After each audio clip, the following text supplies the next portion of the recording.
Good morning all of you. तो बच्चों, हम पाठ पढ़ रहे थे घीसा, जिसके लेखिका हैं महादेवी वर्मा जी। इस रेखा चित्र में घीसा को याद करते हुए लेखिका कहती हैं, घीसा की कुछ स्मृतियां ऐसे हैं लेखिका के मस्तिष्क में, हृदय में, कि उन्हें वो भुला नहीं पाती हैं। और लेखिका उन्हीं को याद करते हुए बताती हैं कि होली के पहले की एक घटना है, और वह घटना जो है मेरी स्मृति में ऐसे गहरे रंगों के साथ अंकित हो गया है जिसे भूलना जो है सहज नहीं है।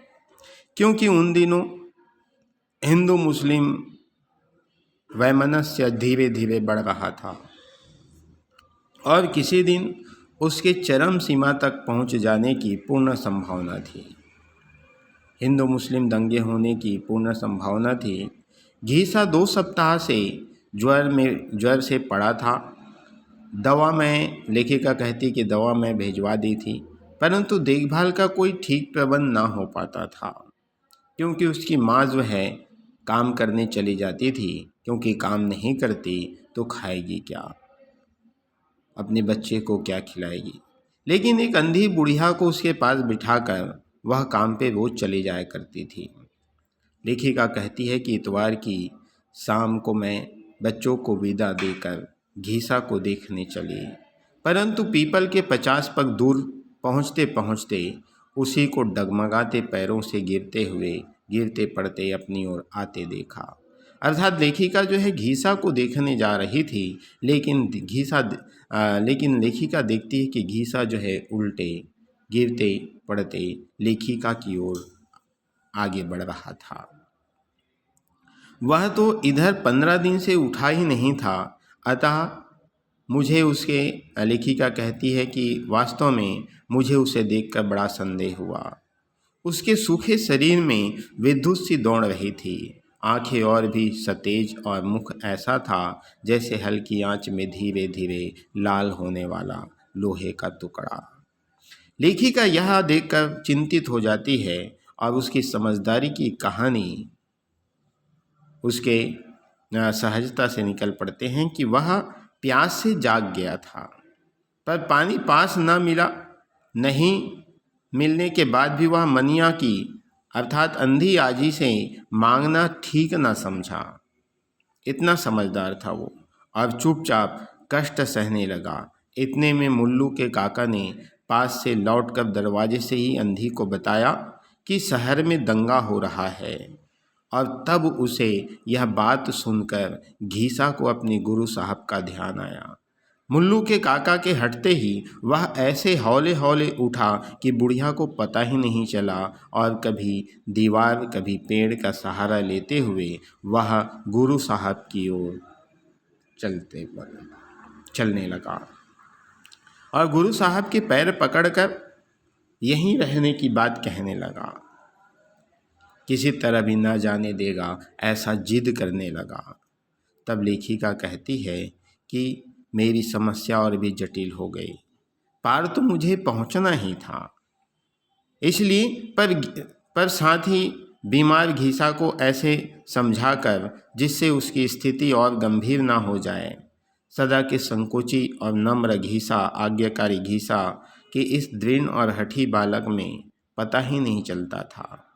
उसने पिछले वर्ष हताहत 2 मल्लाहों को देखे थे, और कदाचित इस समय उसका रोग से विकृत मस्तिष्क उन चित्रों में गहरा रंग भरकर मेरी उलझन को और बढ़ा रहा था।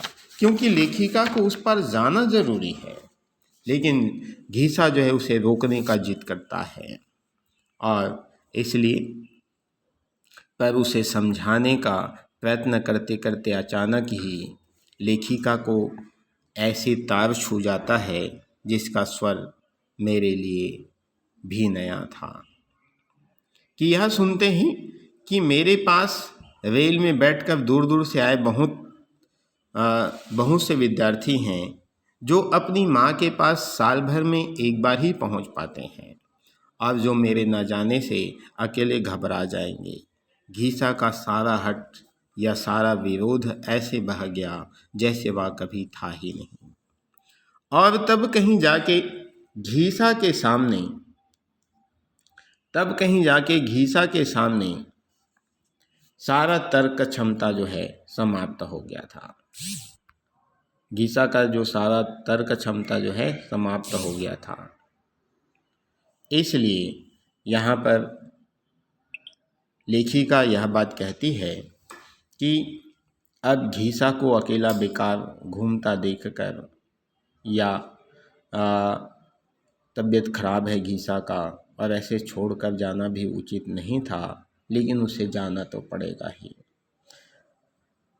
घीसा का तर्क क्षमता जो है समाप्त हो गया ऐसा प्रतीत हो रहा था, या फिर आप यह कह सकते हो कि घीसा जो है अन्य बच्चों को ध्यान में रख के अपनी वो हठ धर्मिता जो है त्याग दिया था, समझदारी का परिचय दिया था। अब घीसा के सामने जो तर्क क्षमता था वह क्षमता किसमें थी? जो सांशु अपनी माई के पास नहीं जा सकते, उनके पास गुरु साहब को जाना ही चाहिए। घीसा रोकेगा तो उसके भगवान गुस्सा हो जाएंगे। ऐसा घीसा के मन में अनेक बात जो है उमड़ रहे थे। और लेखिका भी यह सोचती है कि घीसा को अकेला बेकार घूमता देखकर गुरु साहब के यहाँ भिजवा देती हैं, अर्थात उसकी माँ जो है गुरु साहब के पास भिजवा देते हैं। आदि अनेक तर्क जो है घीसा के मन मस्तिष्क में उभर कर सामने आ रहे थे। आज घीसा जो है बुखार से जल रहा था। अशक्त शरीर को घसीट लाने वाले घीसा को जब उसकी टूटी खटिया पर लिटाकर लेखिका कहती है कौतूहल की मात्रा ही अधिक थी। इसके उपरांत घीसा अच्छा हो गया और धूल और सूखी पत्तियों को बांधकर उन्मत्त के समान घूमने वाली गर्मी की हवा से उसका रोज संग्राम छिड़ने लगा। झाड़ते झाड़ते ही वह पाठशाला धूल धूलित होकर पूरे पीपल भूरे पीले और कुछ हरे पत्तों की चार में छिपकर तथा कंकाल से सी शाखाओं में उलझते सूखे पत्तों को पुकारते वायु की इस मुखरित संसार में वह भ्रांत बालक को चिढ़ाने लगती थी, ऐसा प्रतीत हो रहा था। घीसा जो है आज पुस्तक को बार बार पुस्तक के धूल को बार बार झाड़ता है। दिन भर वहीं पेड़ के नीचे बैठा रहता है, मानो वह किसी प्राचीन युग की तपोभूमि पर वह ब्रह्मचारी की तपस्या कर रहा हो और उसके तपस्या को भंग करने के लिए लू के झोंके आते हों, ऐसा प्रतीत होता है।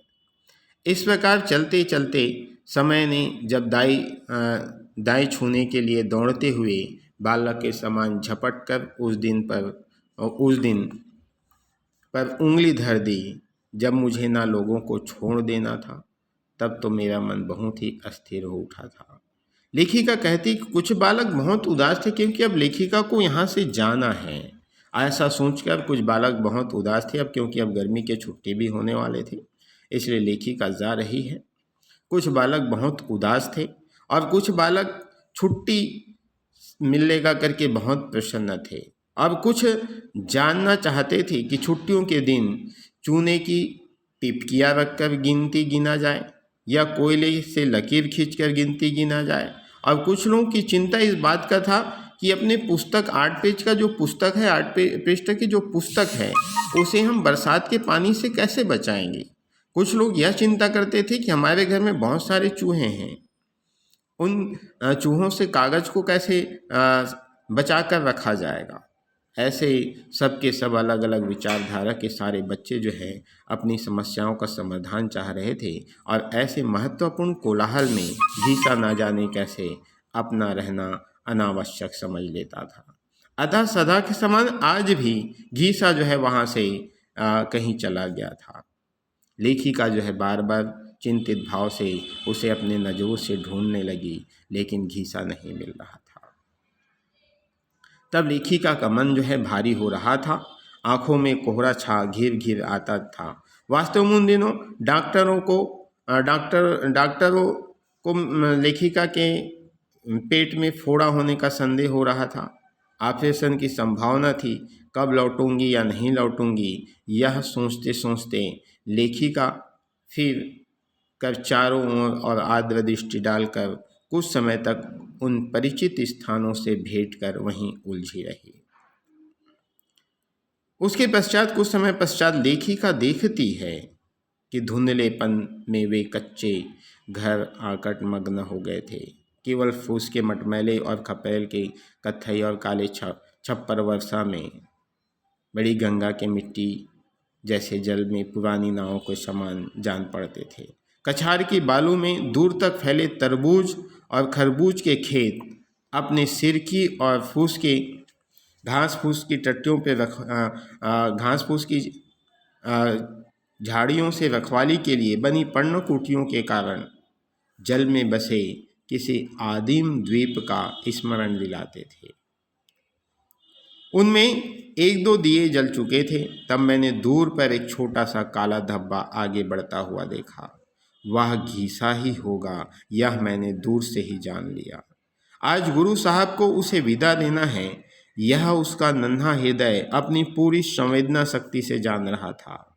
इसमें संदेह नहीं था, परंतु उस उपेक्षित बालक के मन में मेरे लिए कितनी सरलता अर्थात लेखिका के लिए कितनी सरलता के भाव थे, कितने ममता और विछोह की गहरी व्यथा हो सकती है, यह जानना लेखिका के लिए शेष था। निकट आने पर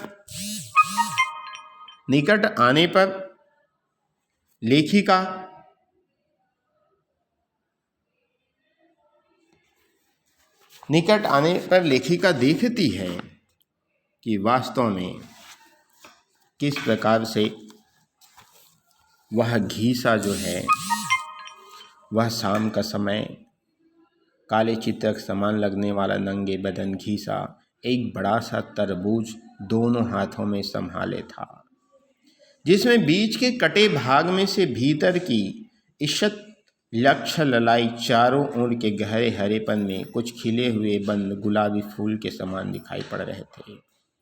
घीसा के पास ना पैसा था ना खेत था, तब क्या वह इसे चुरा लाया है? लेखिका के मन में यह भाव उमड़ता है कि क्या घीसा इसे चुरा कर लाया है।